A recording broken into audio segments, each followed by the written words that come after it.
Hello. Welcome to the town hall, the refresh town hall.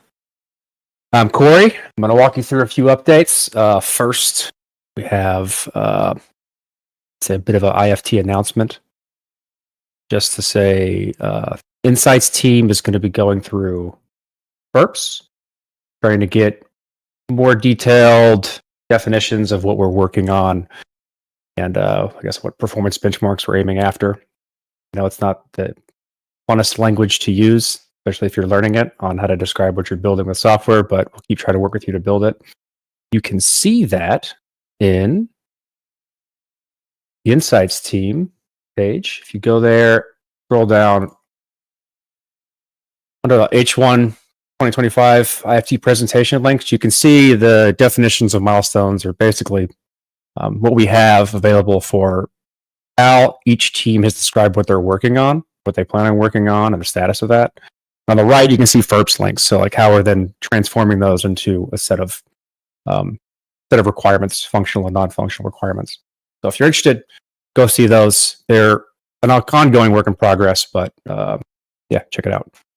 Other than that, we're going to be talking to a number of people here. And I'm going to start because I made a chatbot.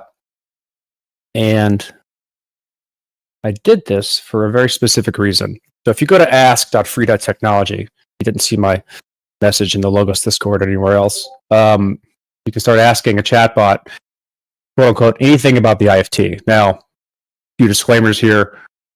It's not trained on everything, and we'll go through some of those sources here in a moment. And it's not going to be perfect because I'm not that good at this yet. But it's supposed to be trained on all the documentation throughout the IFT, so that this should be your first step when asking about anything that you don't know about, or wondering where something is, or how to do something, or what the status of something is.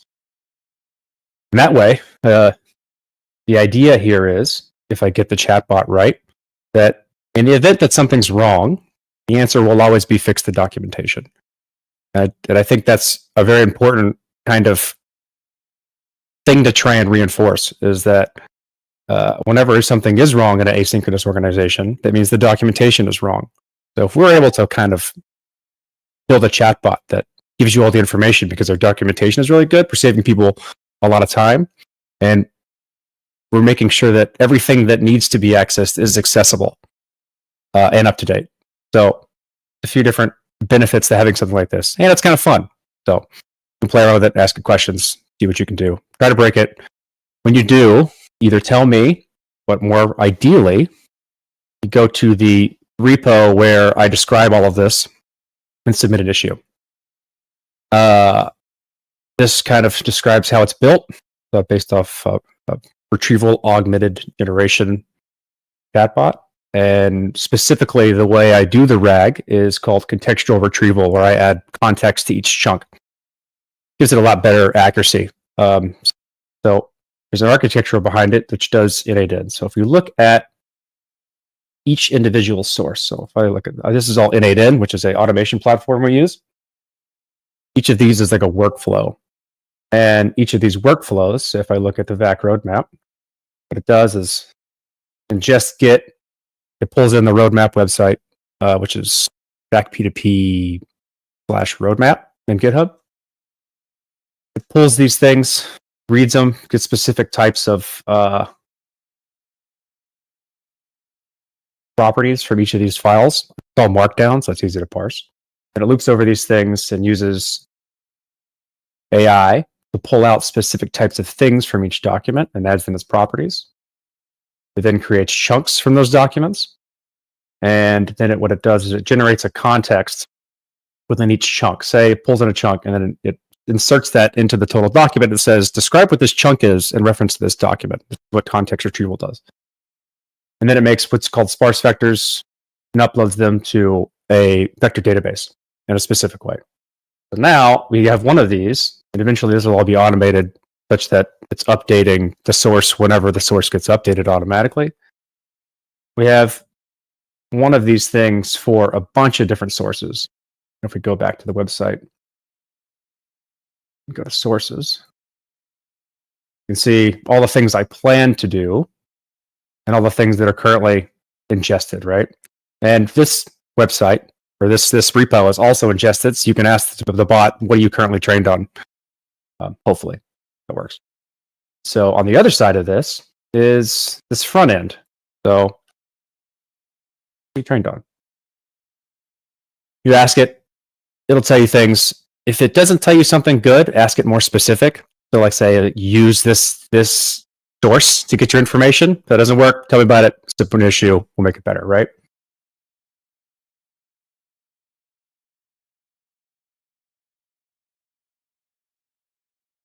Try again. So, okay, not working right now. Great. Perfect for demos. Anyway, on the other side of this thing is, so this right here, so another full disclaimer here. I can see all your chats. I'm the admin for this thing. Maybe the front end doesn't work. There we go. I can see all your chats.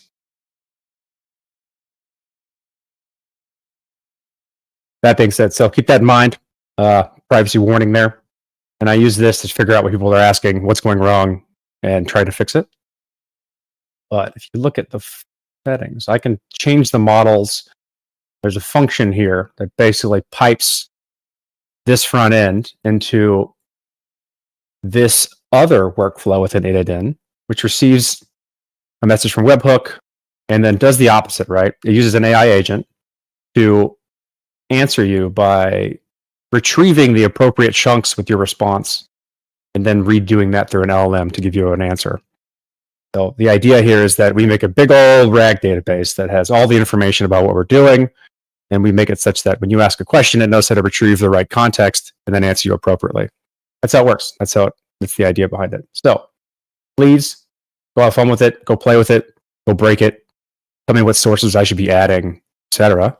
And when the event that we get this thing working well, we'll open it up to the public, so it's even easier for more people to understand what's going on across the IFT. There's a lot of stuff, how it all fits together. And the more we make this better, the more we all understand what's going on across the IFT, because I think that's a big problem. So enjoy. Ask.free.technology. That's what I have as for an update. Now, what we're going to do is talk to, who's first here? Is it Gusto? Or is it Guru? I think it's Gusto. I'll be presenting you Yeah. the all-new Codex CLI installer, which can help you get onboarded into the Codex testnet in a matter of. So just as context here, Guru's not here. He has traveled, so he sent us a video. And I'm going to play the video of Guru showing you the new Codex storage package for installing Codex and getting going. Boy, I'll be making commentary as we do this too. A few seconds. To get started, simply open a new terminal window in your machine and you can enter the command npx codex storage. And once you enter the command, this is going to bring It's so much easier than previously. CLI in front of you with a couple of options. We have totally 9 options, and we'll be going in the order. So the first option is to download and install Codex. You can simply hit the enter button over here to download the Codex binaries. In my case, I already have it. Yeah, we can't turn it up. Sorry, this is the volume of his video. Seconds to get this done. Okay. And Max. another thing to note over here is some of you might face an issue where the download keeps on going for an infinitely long period. Since you can't hear, I'll bump over it. Basically, he's choosing section 1, download it. He's going to download it.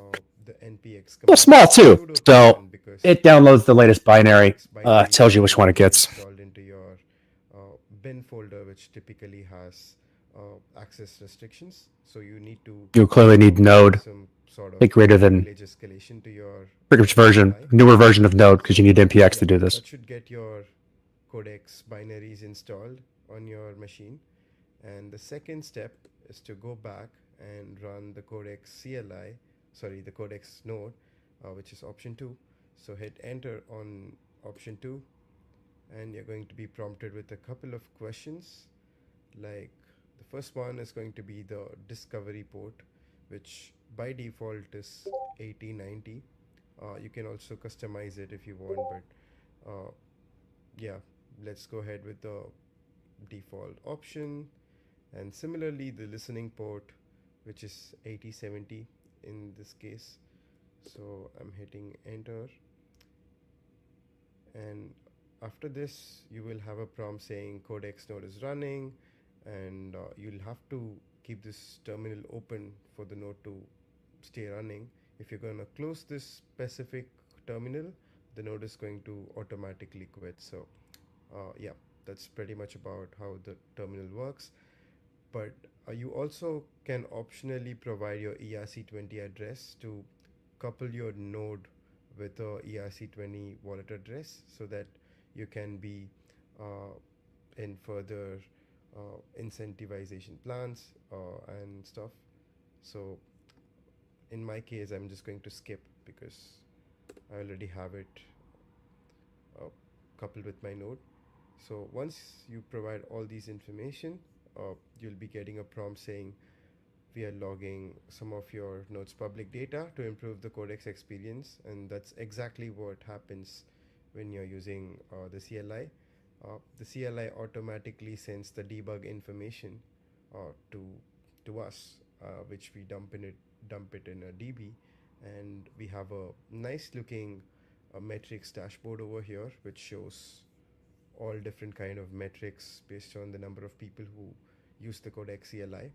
So until now it's been 5 nodes, but let me try refreshing. It should say 6 if the CLI worked well.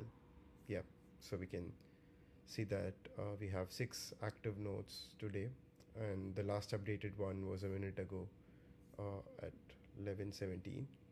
You can also see the version distribution based on the version that people use. Currently, people are using uh, 0.1.9 version of codex binaries. And another interesting feature is to also see the number of active nodes on a specific day. You can also visualize this on this graph and set a particular time period to see the growth over time. So we have 27 unique nodes in the network right now, and we also have all these node IDs over here. So you can press on any node ID that you want, and you can see the node ID, the version, the last online timestamp, and connected DHCPS, which is not accurate right now. We're trying to fix this in the next couple of weeks to make the network metrics more accurate. But you can also see that you have social linking, where people can link a Discord handle to a node, and also a ERC20 wallet to a specific node. So the way Discord works is, once you have this setup up and running, you can simply open your Discord and go to the bot channel in the codex server, and you can run this command called /node, and then you can find your nodes node ID from the CLI. To do that, you'll have to open a new terminal window, because if you're going to close this, the node is abruptly going to stop. So let's open a new window, and let's do the same by hitting npx codex storage. But now, since we have step 1 and 2 completed, let's go to step 3, which is checking the node status. This should say the node is online and discoverable if everything is perfectly set. Another prerequisite to make sure your node is discoverable and online is to make sure port forwarding works on your machine. So you're supposed to forward 2 ports, which is the listening and the discovery port 8070 and 8090 that we mentioned on the CLI in step 2. So make sure you set up port forwarding for both these ports. And if you wish to check out some tutorials on how to port forward on your network, you can find a lot of them on YouTube, or alternatively you can also go to our step 2 channel on our Discord server, and we have a video linked over there which can take you a deep dive. So yeah, once all that is done, you'll have your node online and discoverable. And now let's try to view the node information, which is option 2. And over here you can see the node ID. So just copy the node ID and paste it on the bot channel with the /node command, and uh, this should basically get your node linked to your specific Discord handle. But in my case, I already have it linked, so it's giving me an error message. But for you, it should return you something like this, which says your node has been verified, and you'll be granted a role called the altruistic mode.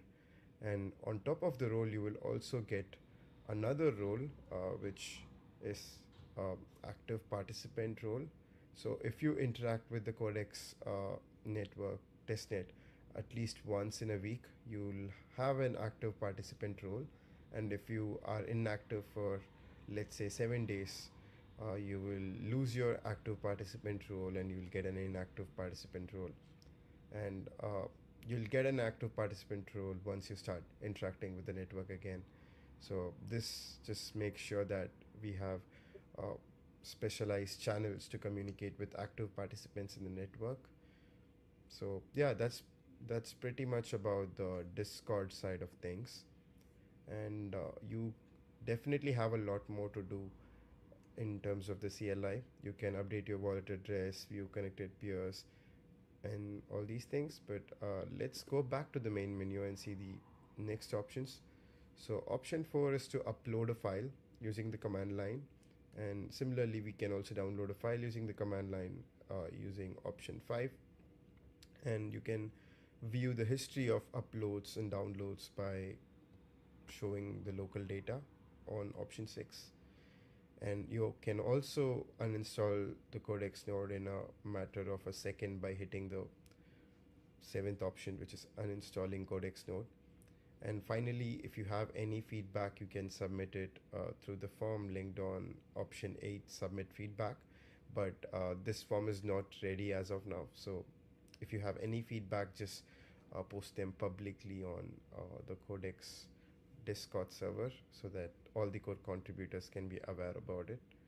But yeah, this is pretty much all about the Codex CLI. But once you have your node up and running over here like this, you can use the Codex GUI app. So to do that, again, go to the browser and go to app.codex.storage/dashboard.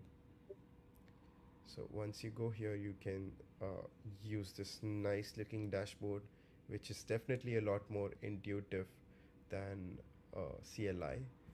You can go here and explore all the features like uploading and downloading files. You can drag a file over here and it'll get it uploaded into the Codex testnet and return you a CID. And you can use the same CID to share the file with other people. So if you upload a file, generate a CID, and if you give me the CID, I can paste the CID over here and download the same file. So yeah, the app Codex GUI app and the Codex CLI go well together, and this is going to be improved in the next coming months.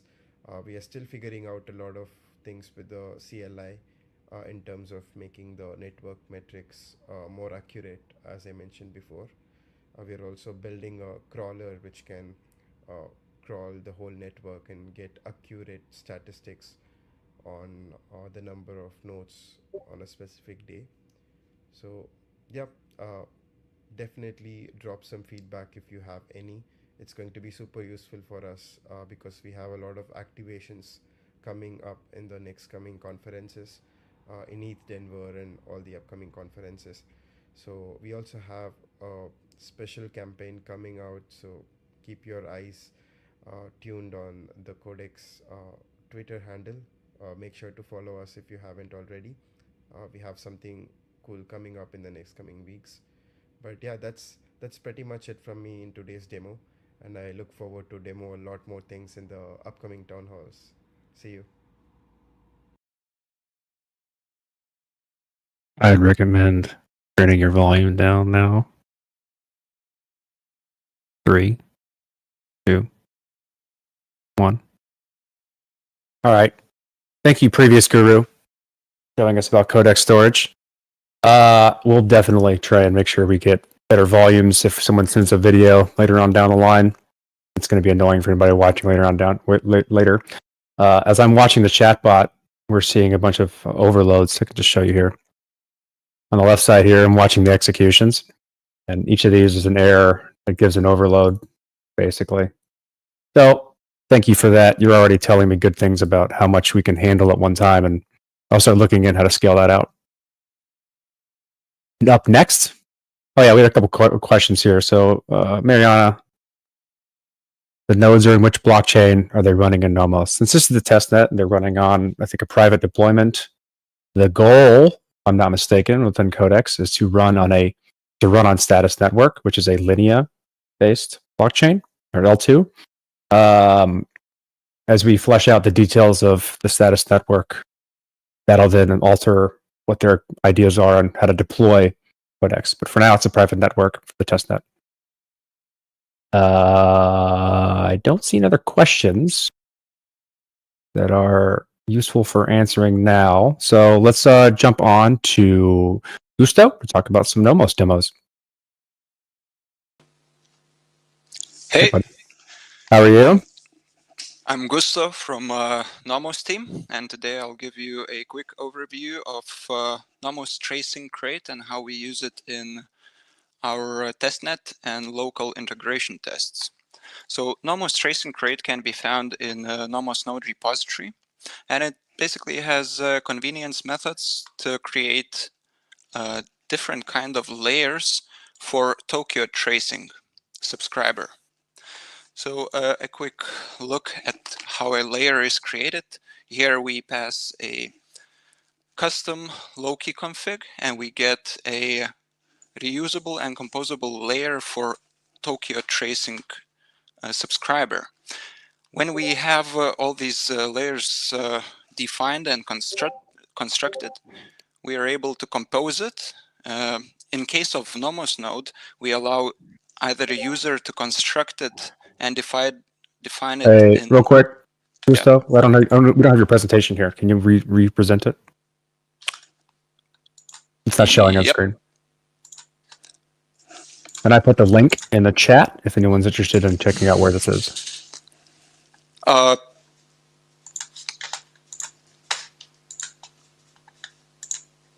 There we go. Okay. Okay. You can find Nomos Tracing Crate in Nomos Node repository. As I mentioned, we can define different layers for tracing and use those layers in Tokyo tracing subscriber. In case of Nomos node, we allow user to define it in configuration file, or we can actually enable or completely disable the tracing during the compilation step. So now if we go to testnet.nomos.tech, URL will be greeted with default Grafana screen. You can see that we have 3 data sources pre-configured: Tempo for tracing, Loki for logs, and Prometheus for metrics. In case of Nomos Tracing Crate, the data is sent using OpenTelemetry format. So any of this product can be swapped to a compatible one. I won't focus much on metrics. I'll just show it that it's here. We can use it, but if we go back to the Loki data source, you can see that at the moment our testnet consists of 4 nodes that participate in consensus. One of these nodes is configured to be an executor also, and is able to encode and disperse data to the DA layer.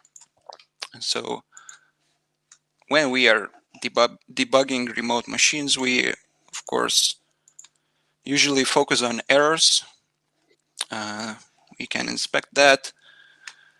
Of course, there are some errors, but most of these at the moment can be considered as warnings. And the problem with remote debugging comes when there are more than 2 nodes. So for this reason, we employed Grafana tempo, or tracing in general. So here, what I'm doing, I'm filtering for log lines that consist of trace ID. In this case, the trace ID here is actually representing a blob ID that I've sent to the executor node to be dispersed in the DA network. And if we try to see how this looks during the time, how the life cycle looks of this blob ID, we can see that at first the original data was sent to the executor.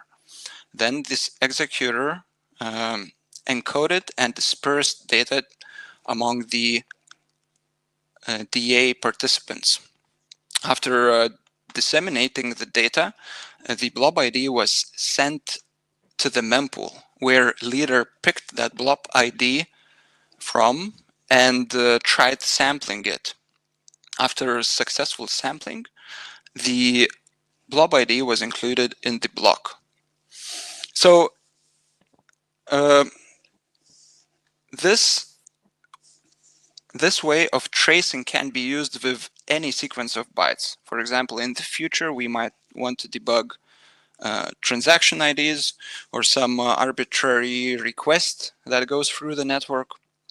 To do that, we only need to change default Tokyo tracing macro to our custom Nomos tracing macro, provide the ID in question, and this will enable us to see this exact event in Grafana dashboard. So the testnet you've seen is actually defined in Nomos repository in this compose static.yam file. It consists of 4 nodes and Grafana stack. There is another compose file which is called compose debug.yaml. It has the same exact Grafana configuration, excluding the Dockerized nodes. If we run local integration tests without any feature flags, we'll be using the default configs, which will either dismiss all trace events or print out to standard output. But if we run our integration tests with debug feature flag, we'll be sending these traces to our local Grafana stack. And in this case, I'm currently running a demo local testnet here. And if I go to local Grafana instance from that compose file, I can actually see the same results that we've seen in the remote testnet. This allows us to quickly debug integration tests, or just double check if metrics or configuration is correct. So here you see the similar result, only in this case the local integration test only has 2 nodes. So this is the same process but in a smaller network. So this was my quick demo of Nomos tracing and how we use it for debugging and inspection. Yeah, Thank so you. it can be quite useful for trying to figure out what's going on, especially I think those who are building some of the low-level networks and peer-to-peer networks don't realize how difficult it is to debug peer-to-peer networks and figure out where something goes wrong. I imagine this helps tremendously in identifying what the problem is and where it happens. Yeah, so we actually started it with DA. I think it's really useful. And I hope we'll use it in different parts. And of course, Yeah. this is only for debugging. We have no plans for like tracking, not nodes that are not operated by us. Of course. Yeah. Awesome. Thanks for that.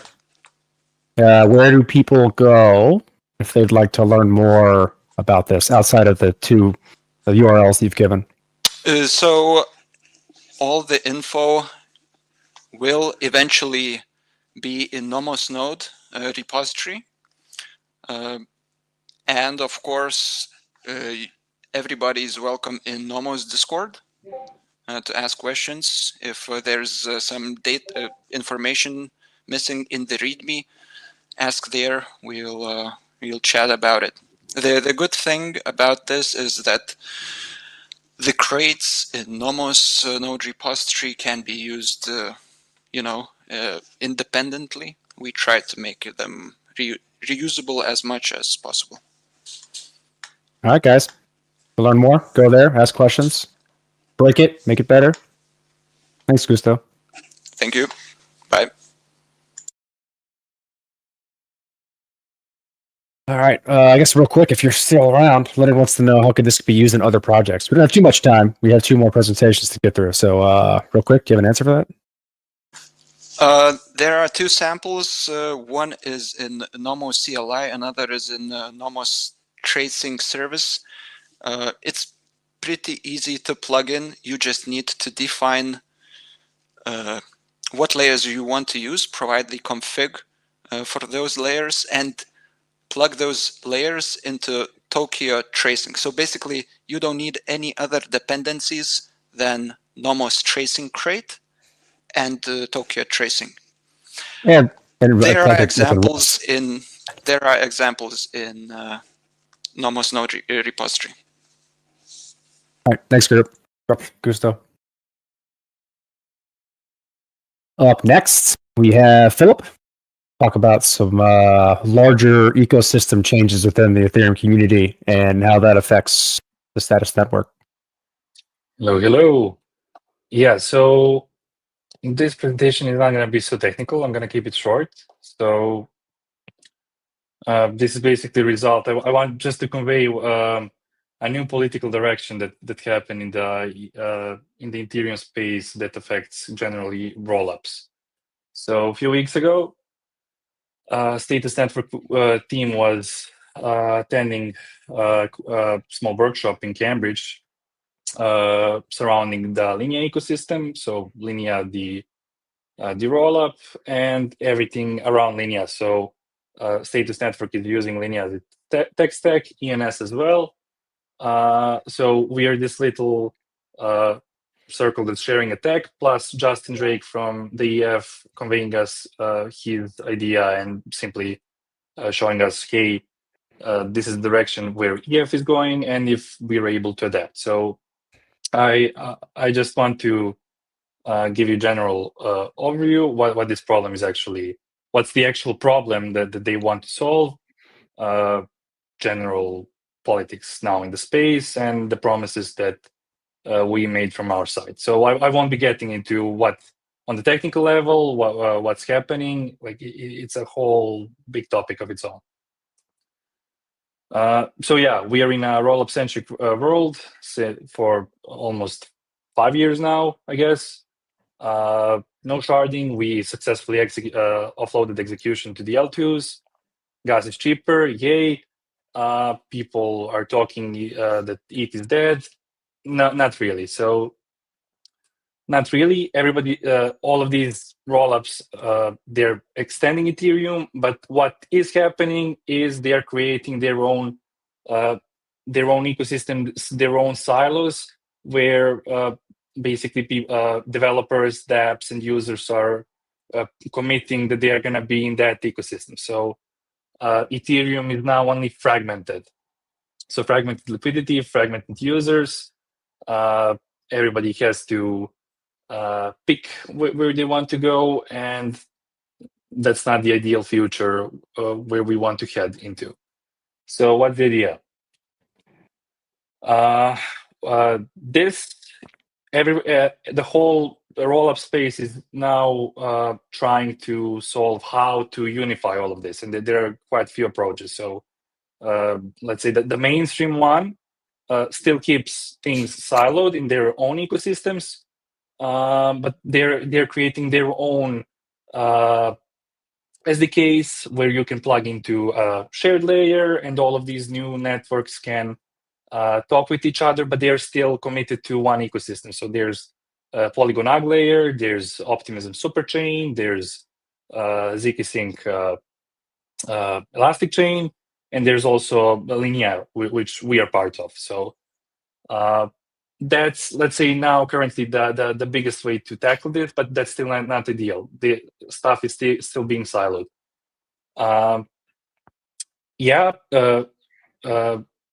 Sequencers can be shared between few rollups, but that comes with other cons, where now the whole space has to adapt to some other rollups, pros or cons, speeds, etc. So that's also not ideal either. Bit more complicated, bit more advanced solutions being done by Espresso, but still not ideal. EF is coming here as the organization which is pointing the direction and saying, "Hey guys, we see that current ideal solution is to offload sequencing to DL1." So what does that mean? That means that now the Ethereum, the layer one, would be the one responsible and in charge of sequencing of the rollups, instead of the rollups running their own centralized sequencers themselves. This allows for better composability, since now everyone has one shared base layer, which is also credibly neutral. Another thing that came up, so that's base rollups. So base rollups who aren't running their own sequencers, but the L1 is running the sequencer. Native rollups, that's an addition on top of that. Native rollups are rollups whose execution is also not sovereign, but part of the L1, part of Ethereum. So this is a very new, fresh thing. And it basically means that Ethereum will be able to run rollups inside of the blockchain itself. So basically, a new precompile called execute, which takes state data and is able to run this inside of itself. This requires for zk proving, for zk EVMs to be advanced enough so that can happen sub-block time as well, so that all of this can be compressed in one operation. That's very much far ahead. That's a few years from now. But why is this important? This makes it possible for Ethereum also to become a rollup itself. So the execution of Ethereum to also become a rollup, and the Ethereum L1 simply becoming a commit chain. So imagine EVM getting taken out from the L1, and now there's only a virtual machine who does execution and verification of that execution, making it able to now have multiple rollups complying by the same standard. So actually something similar to Polkadot. Not exactly, but it's similar in concept. What's happening right now? So live-based rollups. There's only Tycho right now, and lots of R&D teams, but many other teams actually committing to join here as well. So Scroll maybe, Linea, and ENS being one of them. Ourselves, I'll get to that in the later slides, what we think about it. All of this sounds like a very inconvenient way to achieve things, but there's a reason why it had to happen this way. So again, this isn't actually a new vision. This is a very old vision. It just wasn't technologically possible to be done until now. And even the original rollup design allowed for base sequencing to be happening. That simply was removed. So rollups were initial rollups were very decentralized. Then they are now very centralized, and now we're trying to decentralize them again. What are the promises? So all the rollups who want to actually join this initiative can be part of the Fabric rollup initiative. We're joking that that's based Fabric rollup gang, but yeah, Linea and DNS committed into working in that direction. For us, it's kind of weird. So, what is Status Network? For those who don't know, so Status Network is the new L2, new rollup we're building under IFT, which is gonna have two primary new features. So first of all, it's gonna be gasless. Second thing, it's gonna provide a recurring public funding pool to the whole ecosystem. Based rollups right now are very expensive to operate, and short term for us it doesn't make sense since we are trying to subsidize all of these fees and make the rollup gasless. So that's actually the problem. So long term, we are joining this vision, and we think it's a way to go. Short term, it's a bit more complicated thing in our use case to accomplish. So again, my convinced coffee tastes better after making it in much more inconvenient way. That's all. I tried to keep it short. I hope at least I gave a feeling of what's happening in the space. Thank you. Yeah, definitely. It's like the idea of like how Ethereum moves on from here is interesting, and then how we're trying to adapt to it. We as an organization have always tried to not tie into a given trend and do something that's going to be long term. So it's useful to see how the Status Network team's adopting on that. Go ahead. Yeah, I just don't know. I know. So I haven't read much what Nomos is doing. I know there were these execution zones. Does that sound similar to this, or? But yeah, executions. It depends on what type of execution zone it is. So eventually, Nomos will have both a native and what's called a sovereign execution zone. Native being much more integrated into the layers below, and giving stronger guarantees around the properties of execution with respect to privacy and whatever. Where sovereign gives the end blockchain much more freedom in making choices and optimizations on what they need. But it's effectively bring a VM, you can optimize it for whatever you want, and you can then leverage consensus and things like that. The initial release will be around DA, and so there's, I guess, ongoing discussions here to see whether or not the initial release will be performant enough and be on time for something like Status Network to leverage in the first place. But like ongoing discussions, lots of unknowns. Interesting thing, if you go read the original Plasma paper, which is where rollups come from, the idea of like rollups within rollups was always there. Because you always have this kind of fractal tree of execution, continuously minimizing or changing the trust as you go down, but also drastically increasing like performance and number of transactions and lowering costs as you go further and further into each other. Yeah, I know. I'm waiting for it to become mainstream for people to start making Gavin Wood was right memes. Yeah, but it's like if you look at it, it's still complicated and expensive, right? And so like we'll figure it out sometime. Thanks a lot, Philip. Awesome, thank you. Yep.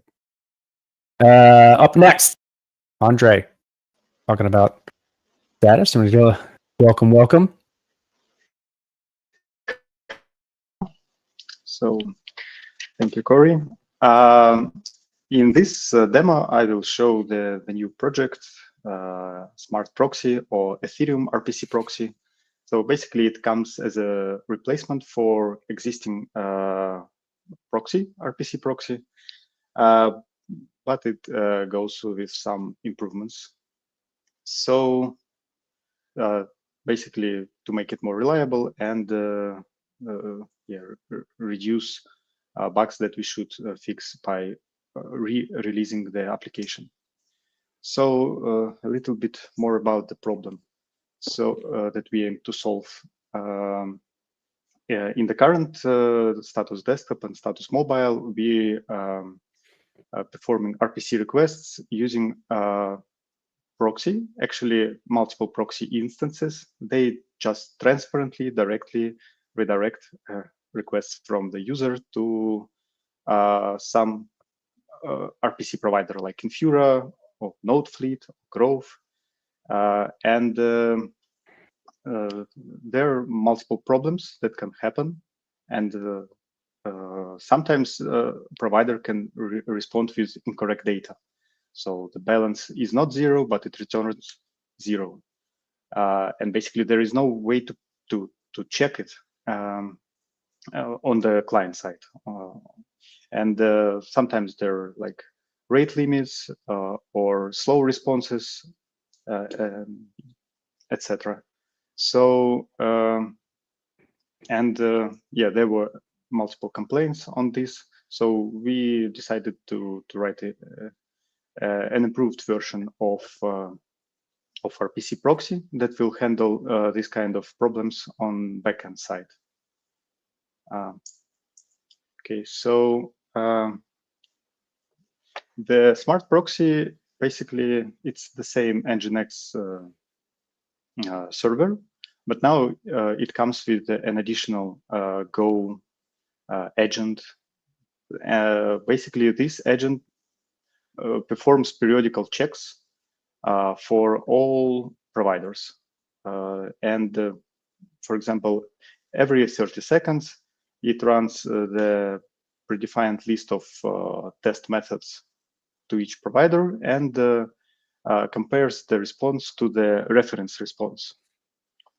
And the reference, the source of truth, could be another RPC provider, or maybe later we can implement something like Nimbus Light Client.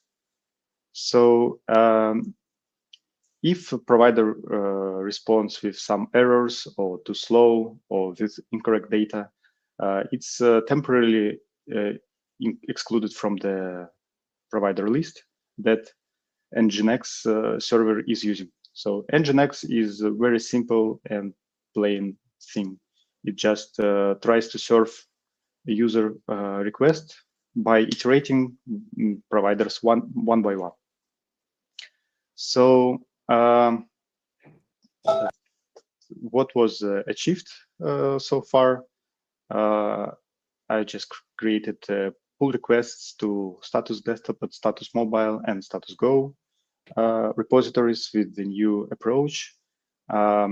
Infra team helped a lot with deploying smart proxy. Maybe later I will tell a little bit the deployment part. So currently we're testing 4 methods: block number, balance, fee history, and gas price for provider sanity. There is a Grafana dashboard. I will show it later. And it's much easier to configure providers, change the order, change the tokens. And another benefit that basically we have predefined branches in the repository with some restrictions, but when we make changes to these branches, the deployment, at least for this test proxy, will be automatically redeployed. And another important thing that our users are not limited to our own proxy. They can host their own instance and use the and authentication keys without exposing their information to status. But it's like an option for hardcore users. And also the future plans to add support for status L2 network, Sepolia, and also we discussed with Philip that there will be another instance of status proxy that they will be using in their web application. And some minor improvements like introduce caching and maybe extend this approach for other APIs, that third-party APIs that we are using. So yeah, now I'm going to present. So here is a status desktop application. We are doing some basic wallet activity here. And I have a local deployment of the status proxy. Essentially, there are like two main parts. It's Nginx, it's a Go application, and Prometheus and Grafana. So, yeah. Let me maybe clear the log and do some actions in the app. So here, nothing happened. And the refresh button.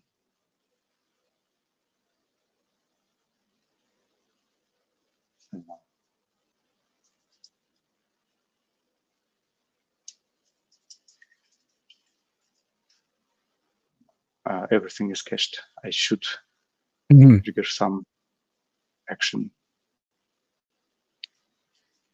Okay. Yeah, let me just restart the application. Love caching.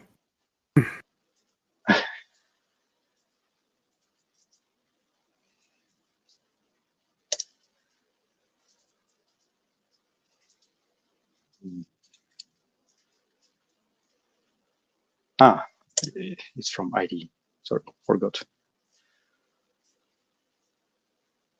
Okay, I'm just running a fresh application, so it performs some RPC calls when it's getting started. And meanwhile, it's getting initialized. Let me show the Grafana dashboard. This is my local host. I've added a bunch of providers here in the configuration. And here we can see which one of them are green and working fine, which are not. So as I mentioned, there is a validation cycle that is performed every 30 seconds. So here is a matrix that shows the duration of this validation cycle. Here we can have take a look on the errors breakdown. Basically, I provided the incorrect growth token here. And there is an additional section for Nginx errors. Yeah.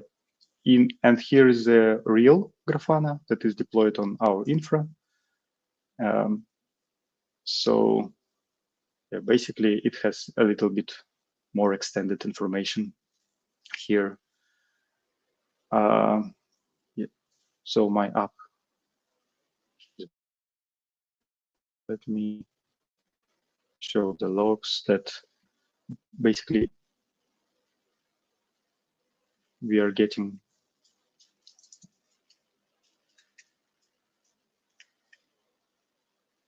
Yeah, so this is Nginx logs, and we can see that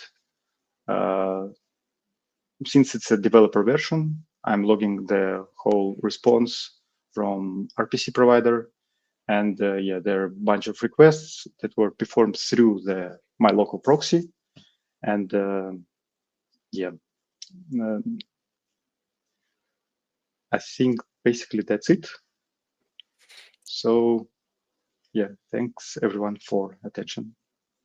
Thanks, Andre. Have you all looked into? I mean, this is seems like a good entry point for introducing the Nimbus proxy, so that you have strong validation on specific values of RPCs, namely like the balances of your wallet.